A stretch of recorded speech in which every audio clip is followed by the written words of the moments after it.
Hello, everybody. Hope everybody's having a great Tuesday. Um, Another week of demo days. Got some awesome vendors we've seen. We have a great vendor today. Bill, how you doing, sir? Doing good, man. Doing good. We were fortunate to watch Hurricane Helene go past us, and Oh, good.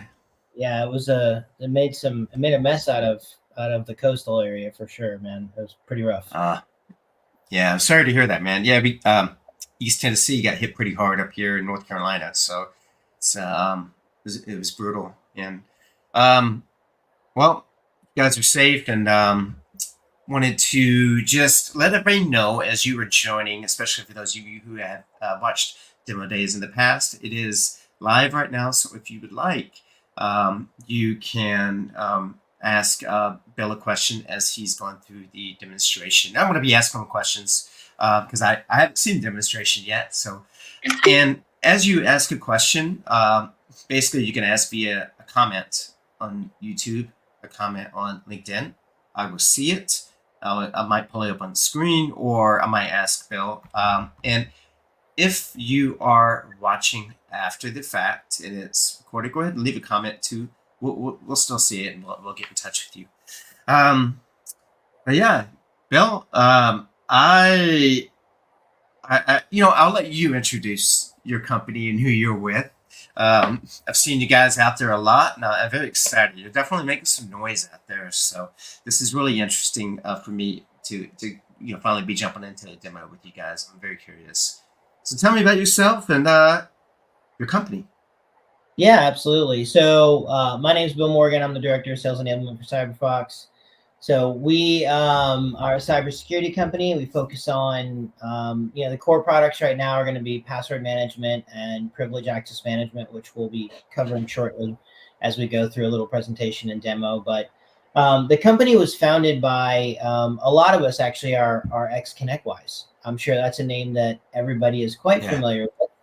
So David Bellini, one of the co-founders of ConnectWise, Adam Slutskin, who was the CRO of ConnectWise for many years, myself, director of sales engineering for almost a decade at ConnectWise as well, and then some other benefactors that were also ConnectWise lab tech, kind of folks that put this together. So yeah, that's how the company kind of got going. They decided to, pick up, they bought a company and, somebody was interested in selling. And so then they acquired that company. And then there was another company that was interested in selling. They acquired that company. And then we put all of that under the umbrella of CyberFOX. So, and that's kind of how this round and this company kind of got going. But we've been, we acquired the first company about 3.5, 4 years ago. So actually, it's been a little bit in the making.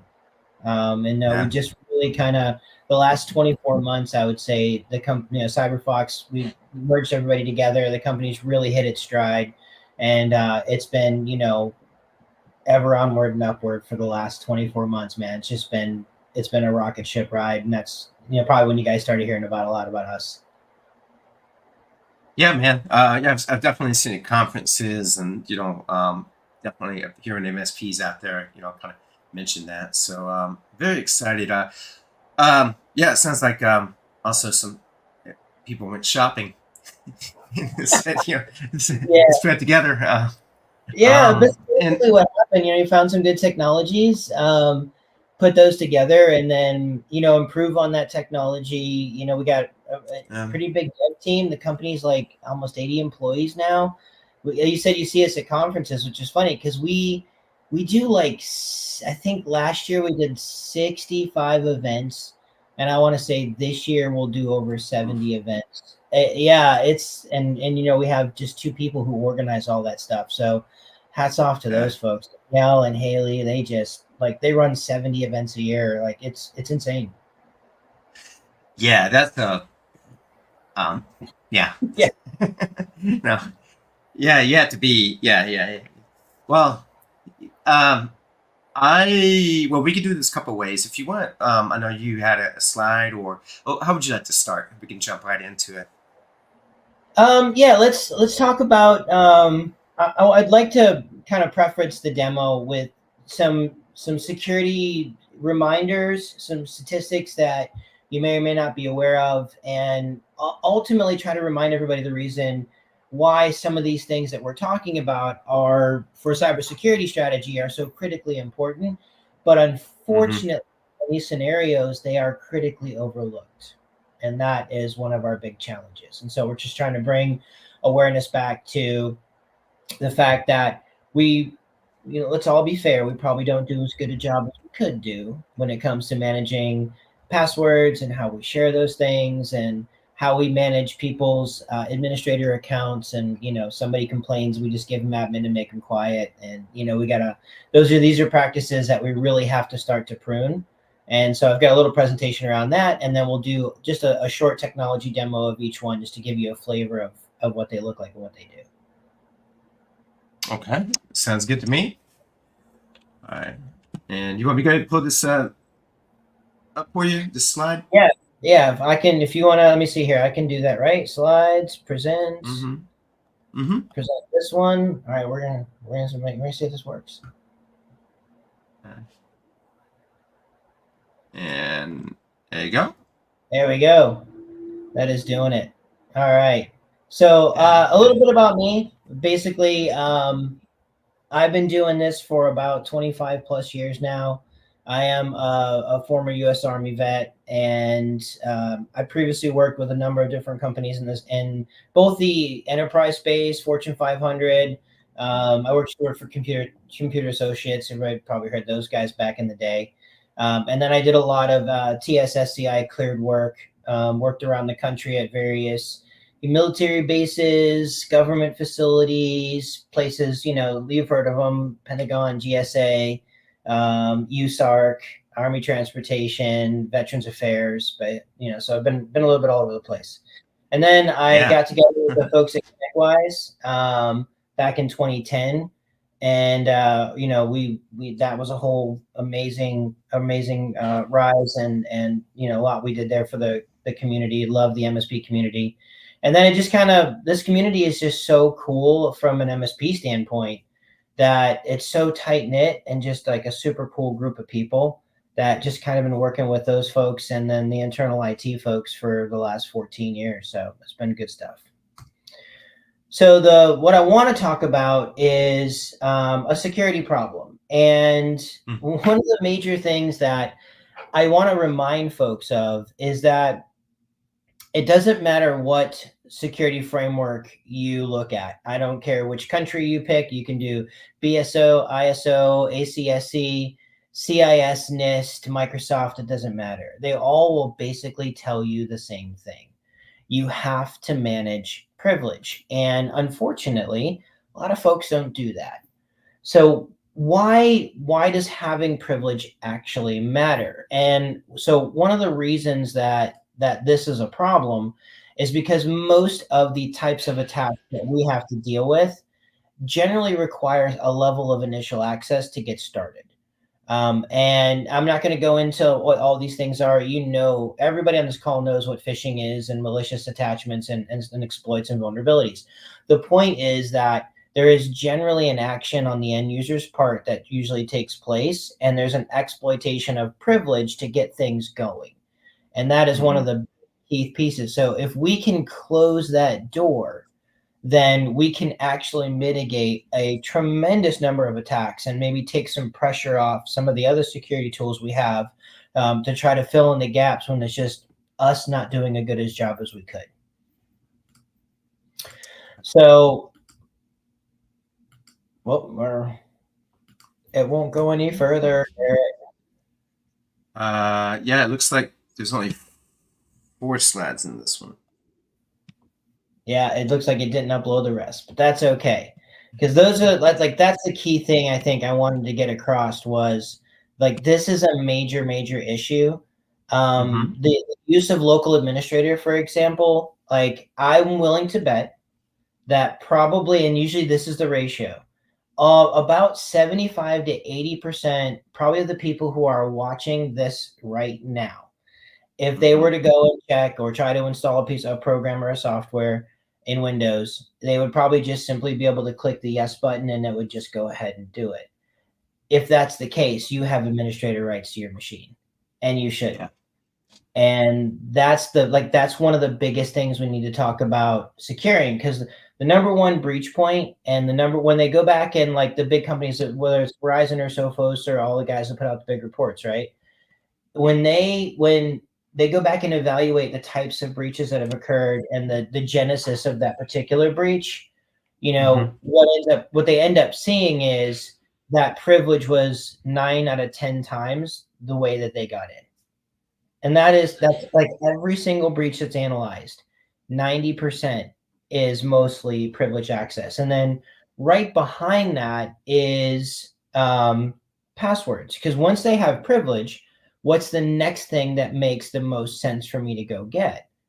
All your passwords. So that now I have access to all the other things that I've been trying to get access to.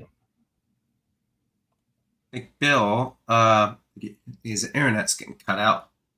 Let's see if he returns. Hey, Bill, you there? Yeah, I'm here. Okay. All right. Yeah, I think your internet cut out a little bit. Go Okay. ahead. So the number one thing that they do basically is abuse privilege. The fact that you have administrator access, you probably shouldn't. Technically, nobody should log into their machine with their admin account ever and operate in that mode at all. And I have done over 1,000 setups and engagements just in the last couple of years at CyberFOX. And I can tell you, I can count on one hand the amount of times the person on the other end didn't have administrator. Almost everyone, like 99.98%, literally, they all had full administrator. And I'm talking to the IT admins, the MSP admins. These are people that have full access to every system and every tool for every customer. They have the Is that key. high? Yeah, that's really crazy high. And most people, it's it's like an ego thing. They kind of go, like, well, I know what I'm doing and this and that and the other, but it doesn't matter. It just takes one mistake and they all like, it's not bad enough that you have the keys to your castle. You have the keys to everybody's castle. Yeah. So that's a massive potential exploitation that they can take, and it's just super easy to do. And for example, like we all hopefully we all use a password manager. Hopefully everybody on this call, at least for themselves, is using a password manager. So what is the first thing that you do when you want to use a password from your password manager? You copy it and you put it in your clipboard, and then you go paste it into the thing that you need to use it for. So what a lot of people don't even think about is that your clipboard is unsecured, unencrypted, and in plain text. So if I could just get a clipboard snooper in there, I could just watch your clipboard, and every time you copy a password, I own you. It's pretty scary. Yeah. It's super easy. It really, yeah, that's truly, I'm sorry, I was going to say that's exactly what I would show clients a long time ago. Like, well, I can read everything in your clipboard just with this program, and I would show it to them, and that would always get the point across. What you're saying is a real thing, but people don't think about. It's kind of anyway. I'm glad you're bringing that up, because nobody really. I feel like there's not enough conversation around that. Yeah, I think there's so many tools we've gotten so accustomed to using all the time that we don't realize just how easy it is to exploit even something as simple as copy and paste. That copy has to go somewhere so you can paste it, and it's not encrypted. So every password that you copy is potentially exposed in the clipboard. So like little things like that we can do better. So what I'll do, let me jump in. Let's talk a little bit. Let me show my screen a little bit if that's okay. Yeah, I'm going to remove this one and go ahead and do your thing.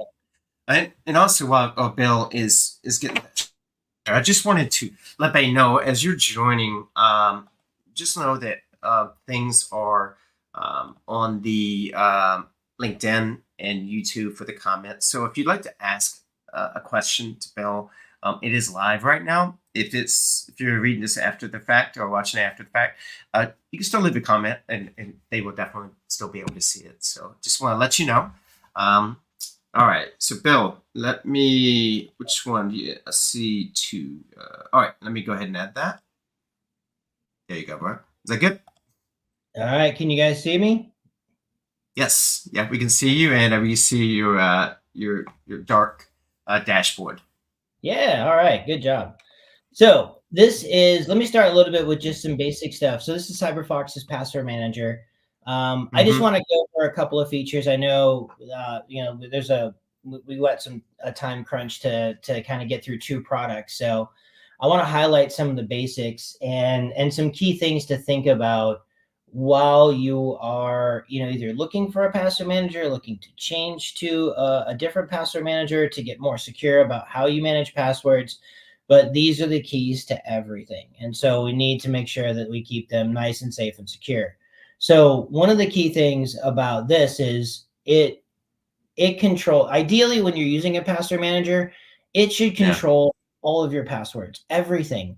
Because the average person, I don't think a lot of people know this, but the average person has to manage and remember right around anywhere from 80 to 100 passwords. That's just for like your own personal stuff. Like if you think about your phone and your iPad and your computer and your bank accounts and your mortgage and your car and your credit cards and your online community websites and your Facebook and all your social media profiles, all of a sudden next thing you know, you're like, wow, how do I remember this? So what does everybody do? You make the same kind of password over and over and over and over and over again. And that makes it really, really easy. So one of the nice things about this is the fact that you can actually create unique, big, huge, ugly, gnarly passwords. And you can do that with whatever combination, because nowadays the websites and things will require some sort of a combination of stuff that you might need to have. So it's like, hey, it's got at least 16 characters and it has to have all of these things in it. And so we can have it automatically generate some kind of random craziness for you so that you don't have to remember it or figure it out or make up something that's too easy to guess. And the reason that you want to be doing this is ideally you don't want to know any of your passwords. You really don't. The only password you really want to remember is your master password. Yeah. So that's the one that they really want to really that. And if you think about it, actually that's, well, at least on me anyways, it's a lot less stressful. If I could just remember one password and not 100, man, that's going to be far easier for me. Yeah. So that's kind of the idea, right? Is that we're, and then of course we can categorize and we can organize these. We can put them where they need to go. This is either a single tenant solution or a multi-tenant solution. So you can see I have like a customer folder. This one is particularly set up for multi-tenancy. So I have access to a number of different customer passwords. I can sort and categorize. We also have some dark web searching so that it can check and see if your password has been compromised. And unfortunately, bad news, it was found in a security breach. So that is unfortunate. But when we take a look at it, we kind of know why. So, and I want to say that this one has been in something like 3 million breaches. That's how many of there. I mean, it's a pretty insane number. Yeah, it's nuts. Another thing too, that I think is, you want something that can do your 2FA stuff as well. So as much as possible, I know a lot of times we have 2 or 3 or 4 different authentication methods for 2FA. At least if we can get all of our 2FA stuff into generally one place where we can, that always just takes a little bit of stress off of us. And then of course, one of the cool things I do like about our password manager is a lot of times password managers will autofill fields, right? So we've all experienced this. Chrome does it. Please don't store your passwords in Chrome. It's terrible. But the idea is that it's so easy to get them, by the way. You have no idea. But the idea is that most password managers, like, they just fill in username and password.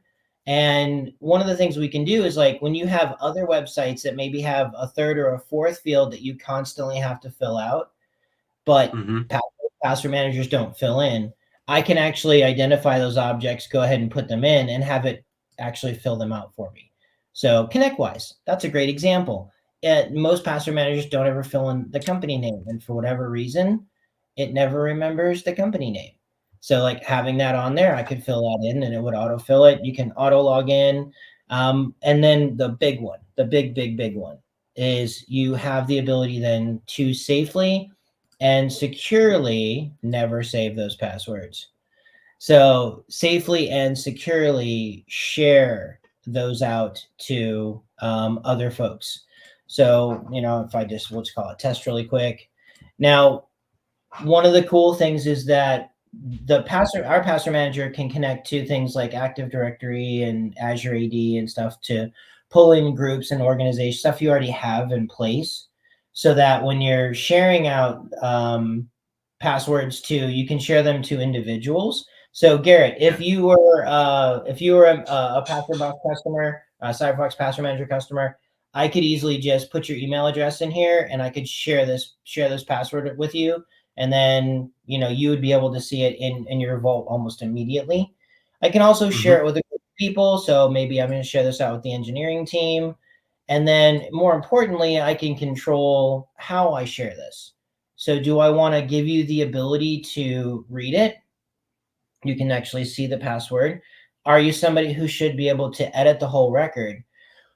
Or when I can get away with it, which is for most websites, you should be able to do this. If you can share them read only, invisible. What that means is it disables your clipboard, so you cannot copy that password, but it will autofill. So it'll autofill it into the website. It'll log you in, do what you got to do. You cannot see that password. You cannot change it. You cannot share it. You can't do anything with it, right? You can use it to do your job, and that is all you can do. And sometimes that's the best way to go. And then, of course, we can set how long we want to share this for. So maybe I want to share my Hulu login with you, Garrett, till tomorrow. So I could easily do that, and then it would disappear out of the vault.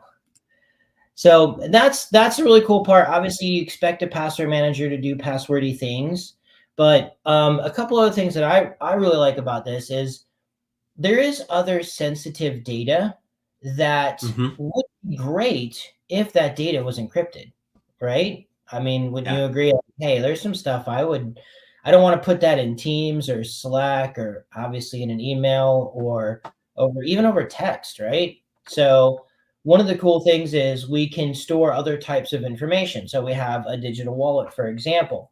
And the same thing goes for the wallet is we can put all kinds of different data, bank account data, credit card information, all kinds of stuff into a particular record. And then in that record, I can go ahead and share that with somebody.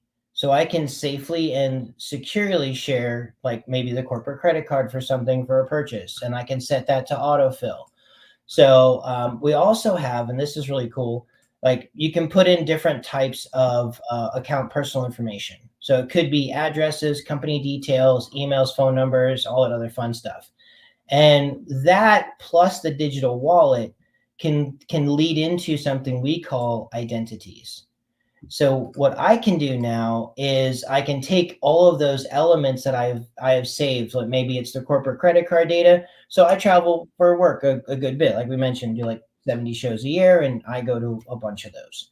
But my autofill information for my own personal stuff is a combination of like the office address and zip code, but my email address, my telephone number, and my corporate card info.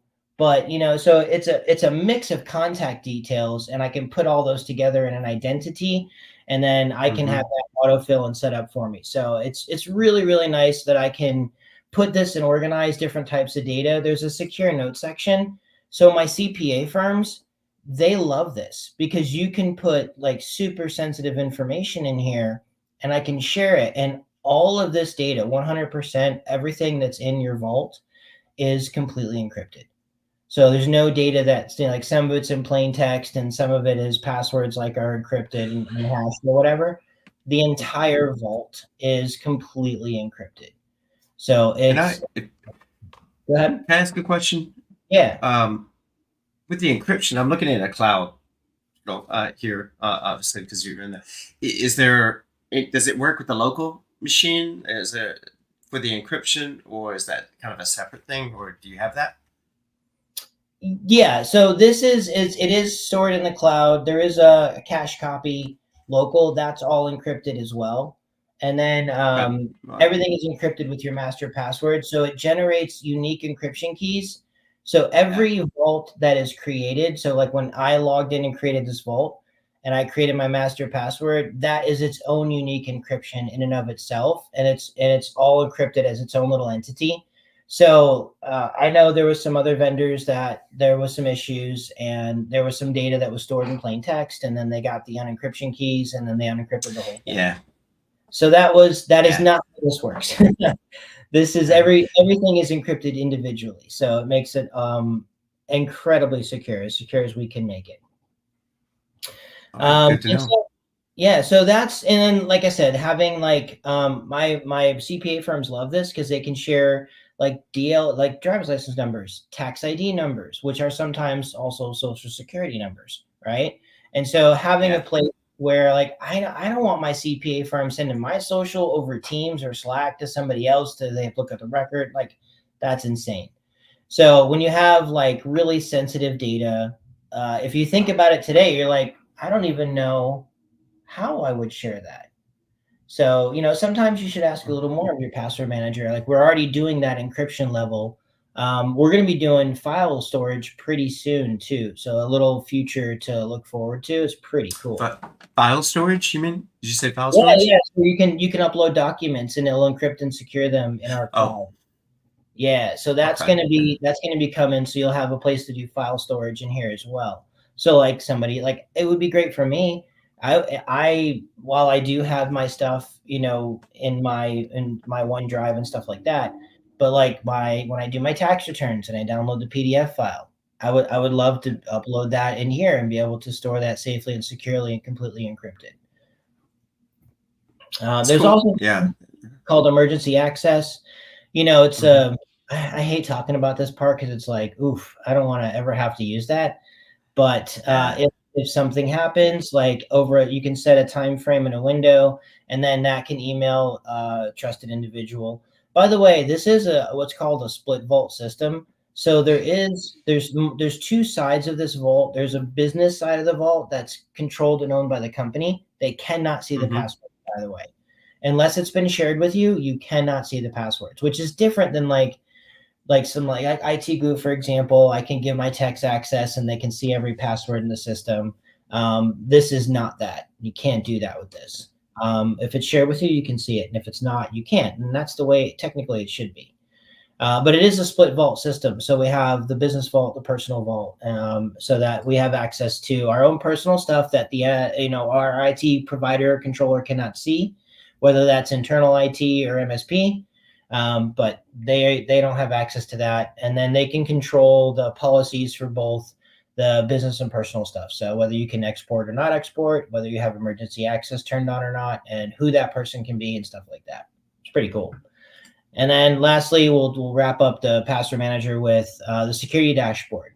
So this is really nice because it does, again, we have to manage so many accounts and so many Hmm. passwords. So this really does help us out and kind of tell us, well, how many of these are actually, compromised, or how many of these are duplicated. So you can see little color statuses and they correspond to this little graph up here. So I can see which Yeah. ones are old, weak, which are duplicates, right? So you can see there's a couple extra dots. This one's really bad. So obviously this is a terrible password, but it is fantastic for doing demos because it just shows you just how bad it is. And somebody out there's going, I gotta change that. It reminds me if you've ever seen that old movie Spaceballs, like what's the code to the airlock? 1, 2, Yeah. 3, 4. That's the code to Yeah. my luggage. So yeah, that's password for you. But all right, so I'm So, gonna go ahead. I'll pause there. question: password age. Do you have a default age, or is that something I can set, or or is maybe there's a framework I'll follow? What can I do around that? Because that is always good. I know NIST came out and say, hey, you don't have to reset passwords, but at the same time, I'm like, me personally, I disagree with that because um, what if it wasn't a breach, right? and you don't have that information. Hey, this wasn't a breach, but so they could try that. So, but can I modify the password age aspect of that? I think it's a hard-coded setting. I don't know that you can change when it alerts you. All of the security dashboard stuff is sort of like based on best practices. I don't know the exact age that it tells you it's old, and I know Huh. NIST came out and said that passwords don't need to be changed. So,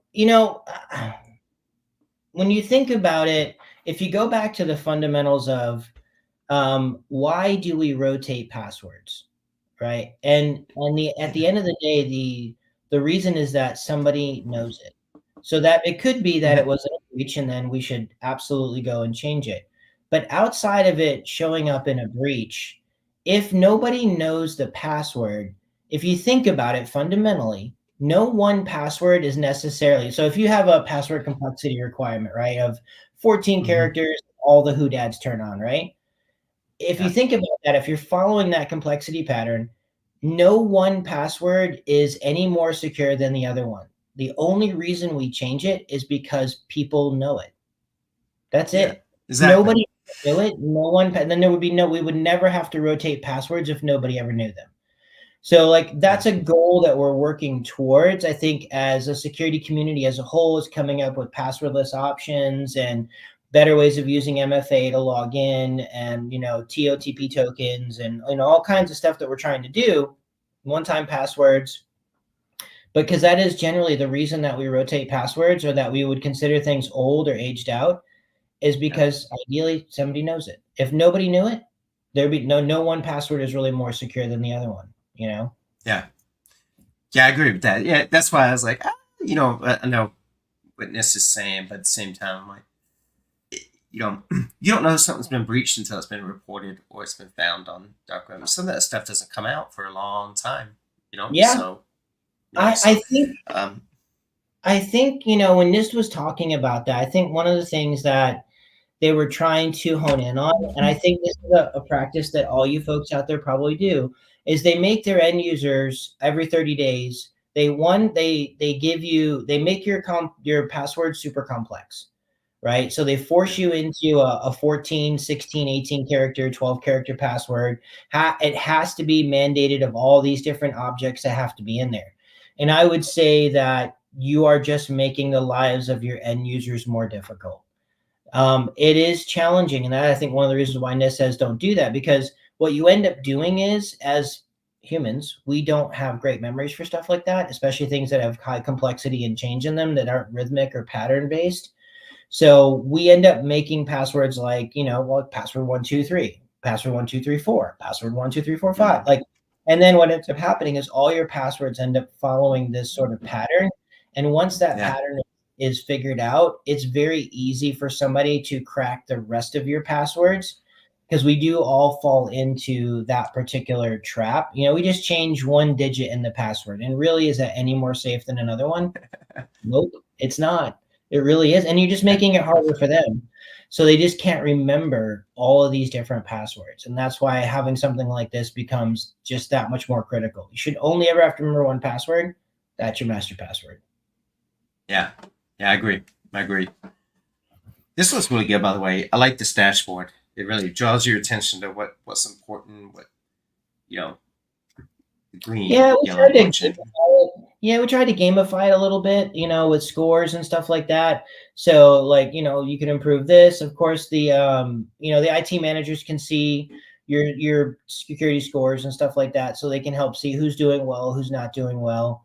Um, and that makes it a lot easier to use. And of course, we've added a lot of usability stuff, little things like plugins where you can navigate your manager without even being in the actual vault itself. As long as you're signed in, you can access all your stuff. So, just little things like that to really try to drive adoption and get people to really lean into doing a better job of password management, because it's number two behind privilege, which is next. All right, so I'm going to shift gears now. Any questions on that so far, Garrett? So you let me know if there's anything out there, any questions on passwords or anything like that. I think it's great. The one question I have, as you're moving from password boss to CyberFOX, is this As an MSP, how does this work? Is it a separate product, or is it sort of bundled under, or what am I what like I'm looking here, it looks kind of similar in terms of the menu and things like that. So um is that something, I can bundle them together, or they're two separate logins, or what does that look like? So yeah, right now they are two separate products. We did obviously work to build some kind of so we're unification between them so that there is a Mm-hmm. familiarity between the two tools. So when you're using them, the navigation methods are similar, the icons and graphics are relatively similar. So there's some familiarity to make it faster for people to learn it and train up on it. But they Yeah. are currently separate products. Once we get SSO for the password manager, for CyberFOX password manager, you'll be able to use Mm-hmm. SSO to log into either portal. And that will help to, again, in that unification and make it easier, especially because we know, everybody operates with a lot of tools. So, Oh yeah. here we can make it for people to access those tools, get in and get out, and easier for them to learn them and the basics of them. Ideally, that's our goal. Okay, cool. Yeah, I was gonna say one side's good for, the users, the management. This is definitely admin. So okay. All right, go ahead, bro. I was just curious. So Yeah, absolutely. So yeah, this is the admin side of things. So, what we're trying to solve for here is this is actually it's funny because when I set this demo environment up, they had some rogue demo data and we got rid of it. And we've been running mm, this system now for 2 years. So you can see there's a lot of events that are in here and we've saved a ton of technician time. And basically, they're like, hey, these all show zeros. And I'm like, hey, that is exactly the way you want to operate. You want yeah. to educate and say, this is what your dashboard, if you're doing it right and you're getting everything done, this is Mm-hmm. exactly the way you would want your dashboard to look, regardless of the size of your environments, right? And your customer base, right? You don't want anybody operating all day in their system with administrator privileges. Now, there'll be times where people are in as an administrator, do some work on a server, get back out again. That's totally normal. But to sit there on your workstation 8, 10 hours, 12 hours a day, logged in as a full administrator, no, Yeah. absolutely not. And I would venture a guess that if we could have everybody raise their hands who's currently running as an administrator, there'd probably be a whole lot of hands going up. So that's one of the biggest things, man. And so I mentioned earlier about malware as a service, and people have to take some sort of an action. So that's what ends up happening. Like that box, if you're not familiar with what UAC is, it's called User Account Control, and it is how Windows basically protects itself in sensitive areas that really should be accessed by an administrator only.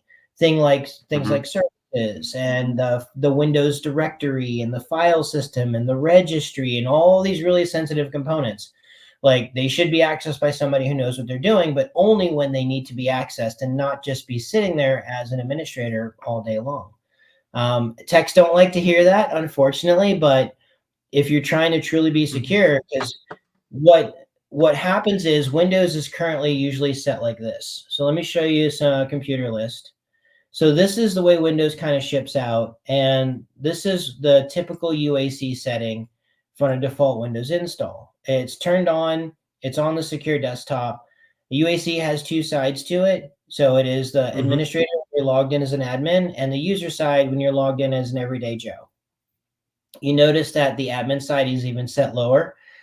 This is, I don't know why when Microsoft does this, it's totally against best practice. Like you shouldn't be logged in as an admin. And when you are, you should have the same level of protection as if you were a standard user, right? To make sure that you don't make any mistakes.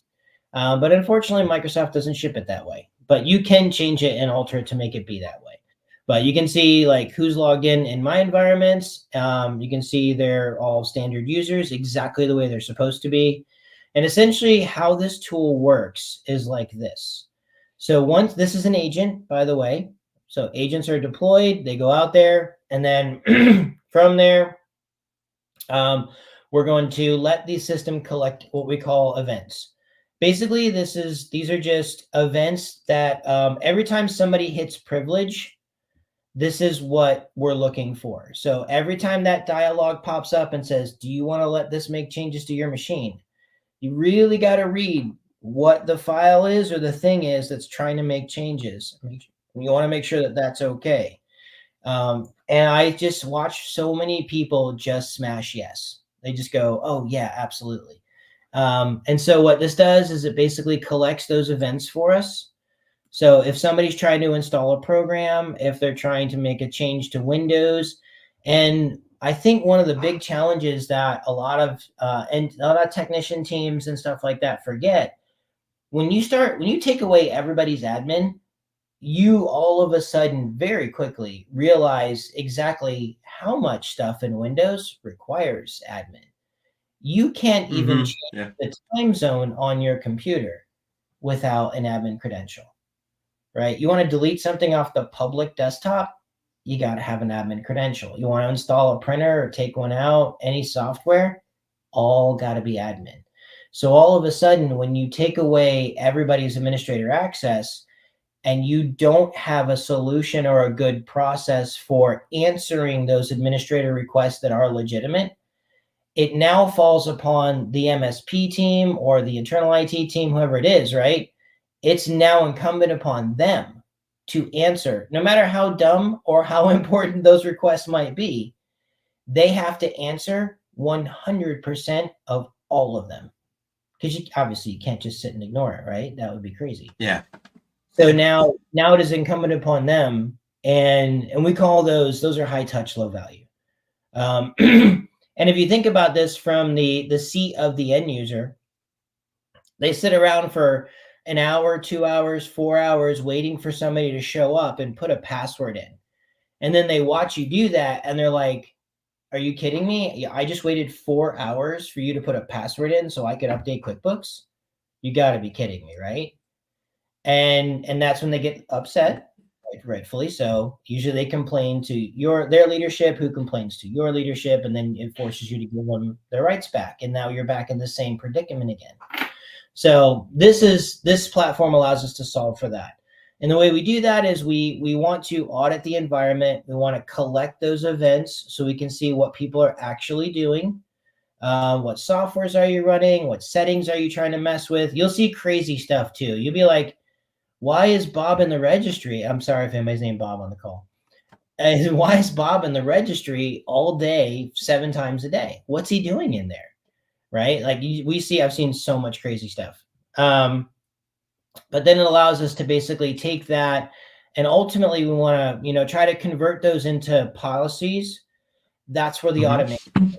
So essentially we just look at this and we go, okay, if it's this platform and it's from this particular publisher, actually, this is how easy it is to make rules, by the way. But without getting too technical, it's this platform, it's this publisher, looks great. Yes, go ahead and elevate it, and we'll apply that to everybody. So because Oracle's a pretty consistent, and Java's a pretty consistent platform. So we want to make sure those Java updates are in place because, let's be fair, it does tend to have a lot of vulnerabilities. So we can assign that and say, hey, yeah, we're going to do some Java updates, right? And it's really that easy to create those policies. Once the policy is in play, life is good. So let's do this. I'm going to go, actually, I'll just show you really quick inside of an actual Windows environment really quickly. And we'll do just a couple of quick elevations just so you can see, kind of how it works.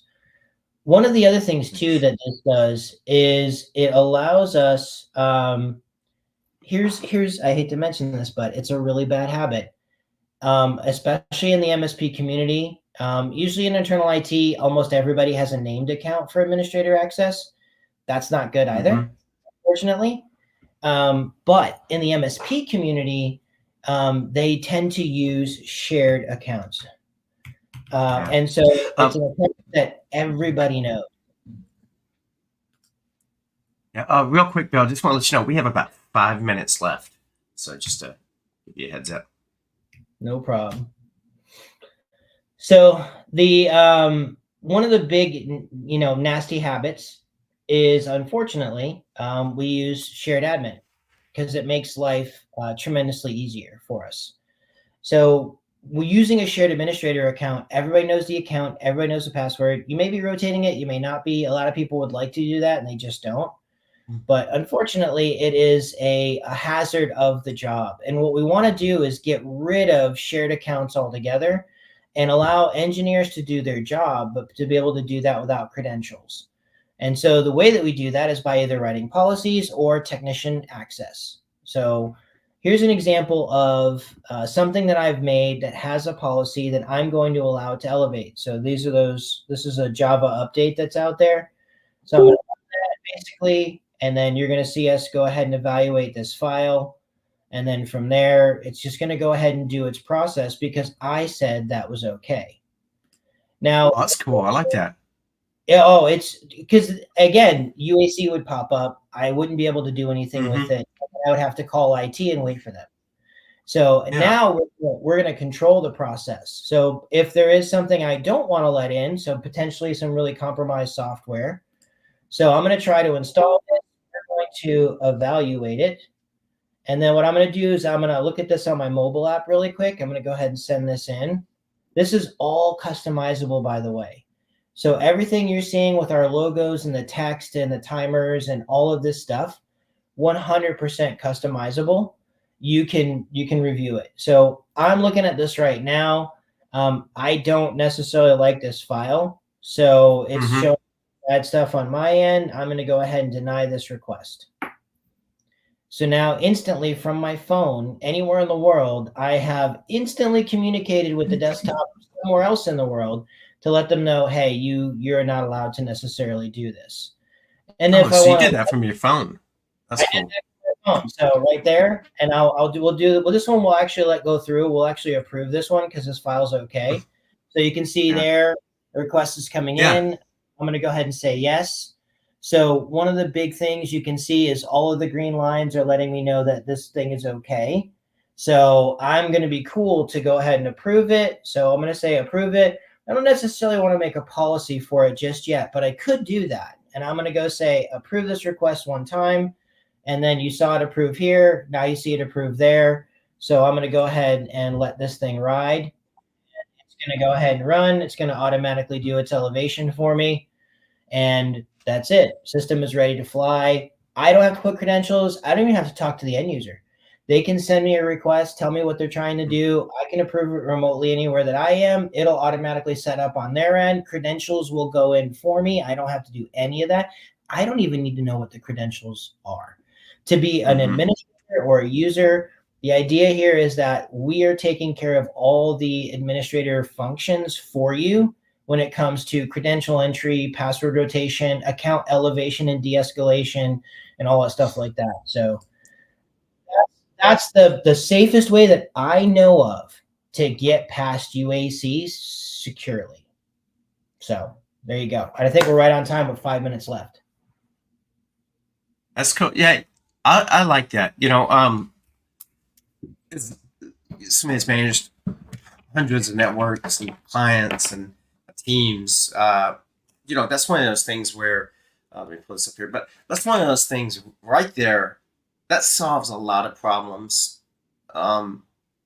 You saw the time. 60 something, and I'm using it on 27 computers in a demo capacity, right? So imagine if you're out there with a couple of hundred systems or a couple thousand systems or even tens of thousands of systems. Imagine how fast that adds up. Most MSPs, if you take what's called a total time to resolution, which is if you're honestly taking all of your tickets, including things you got to order parts for, and they have to come in, and when you add all that together, the average response time is about a day, right, to resolve a ticket. So that's potentially this is not a priority one down situation for an MSP. So when they get to it and they have time, then, and then you got to coordinate schedule. So it's like, Garrett, you free at 4:00? No, I'm busy, man. Can you get me at 5:30? Well, I leave at 5. So I got to pick my kids up. And they're, well, what about tomorrow? And so you're just going through this whole hassle just so you can put your password in so somebody could update QuickBooks or refresh all the shipping information in UPS WorldShip, or they need to run an update on Foxit or Bluebeam or something like that. And I've got to wait now, who knows how long. And I know we strive to get to those depending on SLA in an hour, 3 hours, 4 hours, but that's still 4 hours. Somebody might have to sit and wait just for you to put your password in, just so they can update their app and keep moving and doing their job through the day. So it's such a cramp in productivity. And then, so what do? We give everybody local admin. We open up the floodgates for potential breaches again, and make it super easy for hackers to get into our environments because people have privilege again. So you got to solve the UAC problem. That's what AutoElevate does so well. Yeah, man, that's a Zero trust I issue. know that all too well. Yeah, I like this. It's kind of one of those things where um, Microsoft could definitely learn from that. Because it is a thing where it's like, yeah, it's definitely a roadblock, especially if you don't have the setup, you don't have a good response.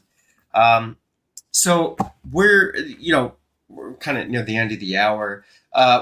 Pricing and other things like that. Is this something users can reach out to you, or what does that look like? Yeah, absolutely. Please do visit us at cyberfox.com. You can submit a request there, and we know our folks are super Johnny on the spot. They'll get right back to you. Basic pricing, the password management tool is a per user. It does unlimited devices. And then the privilege management tool is per computer, unlimited users on that computer. Doesn't matter. So both very simple pricing models. They're all tier based. The more you buy, the cheaper it gets, of course. And they're all around a couple dollars. So they're not terribly expensive either. Our goal is to create, security software that helps to enhance the end user experience, the MSP's experience, the internal IT team experience, and do it at a reasonable and affordable rate for everybody. So, I say that would definitely help enhance the experience, because I can totally see that being like, oh, cool, we did it, as opposed to 4 hours later, like you said, has been a reality. And so, I just set a policy or push a button. I don't have to deal with you anymore. Like, I have a lot of things to do. As an engineer, running around like a chicken with my head cut off. And the last thing I want to do is stop to sit down and, not that we don't love our customers, but talking about your cat for 15 minutes while I put my password in is not the thing that I want to do today, right? So I'd rather. But so it's tremendous. Well, any last words you want to leave people with? I was going to say, just everybody who's watching, and after that, feel free to go to cyberfox.com and check them out. Also, go to channelprogram.com and search for CyberFOX, because you will see what I call reviews from the trenches, sort of. That's fun, because these are reviews that we have authenticated, people who've actually used it and or MSPs. So this is not paid or anything like that. Like, they're real MSPs and IT pros. So definitely go check it out. And Bill, do you have any last words you want to leave everybody with before we wrap it up? Yeah, you need to lock the door, man. You gotta do your privilege and password management. We gotta do a better job. And if we do that, we can mitigate a lot of threats. So come check us out, cyberfox.com. And we'd love to sit down and do an in-depth demo with everyone and walk you through what we can do and how we can help you out. I like it. Well, did not disappoint. I was curious what we were going to see today, but I love that. That's really cool. That's thank you for having us. To our problem. Appreciate it. Yeah, bro. Yeah. Well, stay safe down there. I think there's another hurricane on the way. Let's not talk about that. We're just gonna. Okay. All right. Yeah. Well, I'm going down to Florida this week, and they're like, "Are you going to go?" And I'm like, I don't know what you're talking about. So. No, I don't want to deal with another one. My buddy in South Tampa, he lost 3 cars. One of them was brand new with 700 miles, is totaled. So yeah, I didn't want to think about another one. Luckily, I'm okay because I'm away from the water. I did that on purpose many years ago because I've been here a long time, so I don't live near the water on purpose. But it's part of the Florida experience, man. So I feel bad for all the folks down there on the coastline. They just got.